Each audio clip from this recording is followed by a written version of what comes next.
Good afternoon, everyone. Thank you for spending your valuable time with the Adapt 2030 channel. Always time to take a look at 1809 lithograph from the Napoleon adventures in Egypt. April 1st is the banning of Germans fertilizing this season. Chickens, gonna have to register them if you're in the UK. This was a story I reported months ago. Ukraine planting, not in those fields. Consumer loans to consumer savings. Recipe for disaster. Speaking of recipes, shrinkflation.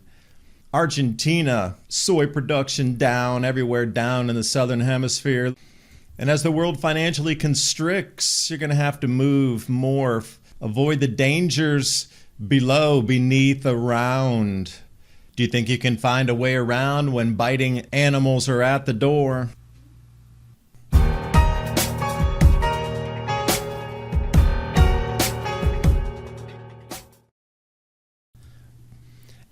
And always a good time, moment of zen. Let's go back to the early 1800s, 1809. This was a lithograph of the Sphinx and Napoleon during the journeys into Egypt. Now they did find the Sphinx covered in sand. So does it match what you remember as the images of the Sphinx, or has it recently been reconstructed beyond what was admitted in the reconstruction of the face? 'Tis the question. Because the reconstruction of our economy, which you just saw beginning this week, does not bode well when we look at the Federal Reserve giving us numbers on the American credit cards and other revolving debt plans. That's blue. Personal savings, that's red. That crossover occurred somewhere mid to late 2021 and has not come back since. So how do you think it's going to be when personal savings rates continues to erode? Mortgage and anything real estate continue to collapse. How do you think we're going to fare? Just asking for a friend. Shrinkflation, all the rage in 2023. Join us. Climb aboard the Shrinkflation Express. 1 year difference in prices, and this is in euros. €8.21 for what you see in that club sandwich and fries, otherwise known as chips for the rest of the world. All the way up to $15.87, nearly a doubling, not quite. So you crazy conjecturists out there saying food prices are going to double. See, it's only 98% increase. 79 cents, February 2022, and so your breakfast sandwich up. That's a little bit of an increase. 84 cents to $1.99, that's over doubling. That is fritters, frozen section, 89 cents compared to $1.49. Packs of ham for that one. And if we're looking here, this is in euros, 1.19 euros to €2. 89 cents to €1.65. 59 cents to $1, or almost €2 again. That's well over double. That's just for zucchini, squash, tomatoes, etc. Vegetable shortage across Europe. 99 cents to €1.49. Not that big of a jump, but still, I would call that 50%. And now a quick word from Patriot Gold Group. Have you kept up with the big headlines so far this year? Bank of America says that gold should be a mainstay investment for the next 3 years. Big banks and billionaires agree on two things. We're heading toward a recession and investors need to buy gold. The Patriot Gold Group is introducing the 2023 Recession Protection No Fee for Life IRA. Mention Adapt 2030, you're going to get the best in-class service from Patriots protecting Patriots. Patriot Gold Group has the No Fee for Life IRA, where your 401k or IRA can be in physical gold or silver on qualifying rollovers. That's 888-546-7020 to reach out for your free investor guide today. Keep in mind, Patriot Gold Group is Consumer Affairs top-rated IRA gold dealer 6 years in a row. That's 888-546-7020. And now on with the video. And check out the Haagen-Dazs. On the left side, you'll see 500 grams, if you look closely. And on the right side, the new 450-gram pack. And for those of you in the States, 33 grams is an ounce. So they took not quite 2 ounces of ice cream out of the pack on each and every one of those. So where do we go? As you see the banking contagion, I wonder if we're going to see a 2008 type event again. If it is, the economy is incredibly fragile from the last 3 years of what has occurred on the planet. An enormous amount of mom and pop businesses, middle-sized companies have gone under, never to come back. Now you're left with the bigs, pretty much. But now the bigs are in problem, having difficulties. So now add in the other factors. Real estate prices are continuing to decline. The next video is all about the economy. 12% decline in some markets. Usually it's like a 1% per year decline. It moves that slow. Real estate's like a slow mover. Except for these black swan events like 2008 and 9, how much did commercial real estate collapse? Oh, heaps. Well below or above, however you're going to look at it, the statistical norms. Also, the joblessness here, the jobs that aren't paying that well. People still receiving stimulus money and different types of monies from the government. EBT here was April 1st is going to reduce the amount of monies available for those on the program. Food prices just keep going up. We have shrinkflation. And now we have this banking contagion. So as you look at this as one wrapped and enveloped package, you really have to wonder, how is this going to take our civilization down the next path? We've obviously gone to a crossroad again, and we've moved into a different set of roads on this. Clear as day. If you can't see it, in my opinion, this is the next morph and change as it was from 2019. In the discovery of the vid and all of what happened during those 3 years. Okay, the pivot is here again. This new pivot is the contagion across the financial system. How's that going to affect everybody? It will affect everything, including all the imports, all the raw materials, repair parts, anything you could possibly think of that will be involved. And my whole thing is focusing on the agricultural industry. Like a lot of those repair parts don't come from within the United States. They're manufactured outside the U.S. Banking systems aren't solid. They're not functional. Banks aren't trusting banks. That's where the overnight repo market came in, which caused a big problem in 2019. Instant liquidity was needed, and suddenly something emerges that gives us the world massive instant liquidity. Wonder what that was.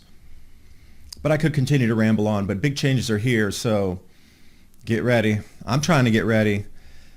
Taking a deep breath this morning, and over Friday, Saturday, Sunday, we're going to go for some walks in the woods, and I'll bring you some videos from there. Speaking of the woods, chickens. If you're in the UK, you're going to have to register your chickens. Scotland, Wales as well, not just England. So what does that really do? They say it's to prevent bird flu. I get it. If you're in a factory facility with 300,000 or 500,000 birds tucked under one roof, I get it. Things spread quick. But if you're out completely in the countryside and away from anything and you got like a dozen birds by yourself that never touch and never been in contact with any other birds, why would you have those birds destroyed? And this is a bird destroyer registry. It's not a registry of chickens. And they want you to prove why you need the birds. Because when you register them, if you don't prove a definitive or timely enough excuse, they can reject it and they will come immediately and get your birds because you gave them your address. So this is what's happening. Now, they can deny your application to register your birds, and then what? They were taken for the public good. So it's going to be up to you if you're going to register the chickens if you're in the UK or anywhere. Also, I do believe this will come to the United States. Not sure exactly when, but I do believe all farm animals, anything produced on the homestead scale is going to need to be registered in the future. Now, will it coincide with this contagion?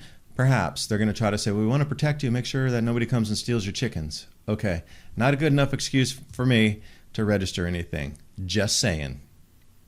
And then Germany coming on April 1st here is when this ban takes effect.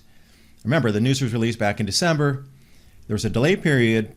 Now, this planting season, even though it's really lean across the southern hemisphere with moisture precipitation changes from the Hunga Tonga eruption, atmospheric anomalies for a better term, crop production in the southern hemisphere is struggling at best.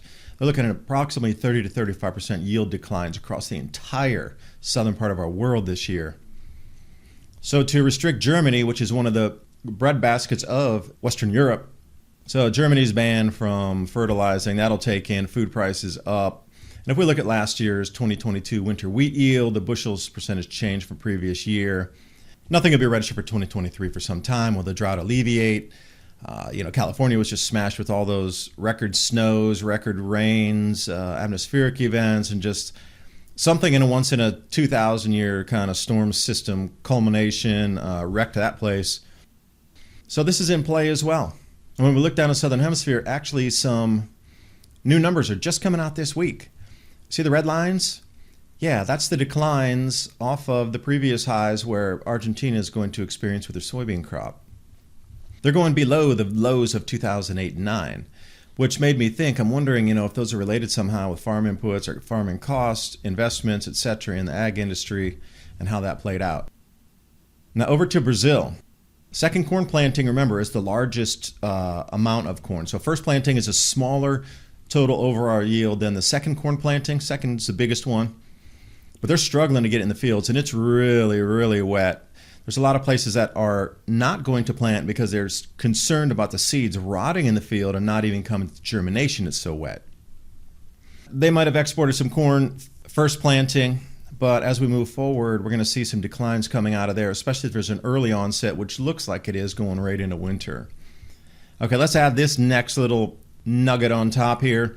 I've been talking for a while about the Ukrainian planting situation because I'm following their agricultural minister.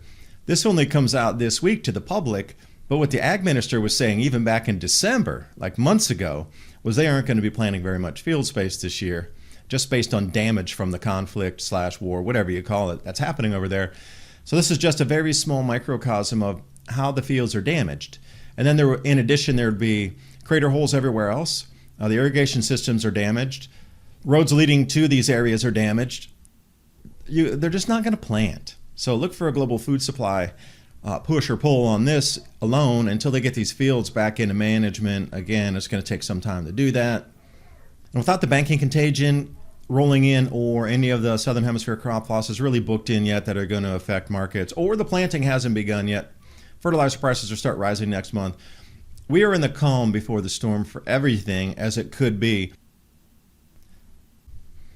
which will be the same for a lot of things. Like we're coming into this deflation / hyperinflation event, and I don't even know how you describe that really, a hyperinflationary deflation era, something like that, where the prices will run away, where there'll be no demand, and suddenly the prices will collapse in a deflation event because the availability of it, access to it, and the actual pricing just, people said no, enough's enough. So how the world chases us and we just try to live our lives, leave us alone. Crocodile is the system that is now imploding. Underwater is a good term for all of it. Things that are 100% guaranteed always don't seem to be. There is an escape, and we're going to have to find it ourselves. And please join me every Thursday night, 10 p.m. to midnight with Ransom Godwin. We're broadcasting on the Mini Ice Age Conversations podcast channel. We're streaming across 8 different platforms. LibertyLinks.io will show you everywhere we do stream. And please remember, planting season's upon us. TrueLeafMarket.com, heirloom and organic seeds for any grow zone on the planet. All those links are in the description box below so you can do your own research, and every purchase you make helps support the Adapt 2030 channel to bring you more information just like this. I do appreciate you watching. Hope you got something out of the video, and I'll see you next time. Bye for now.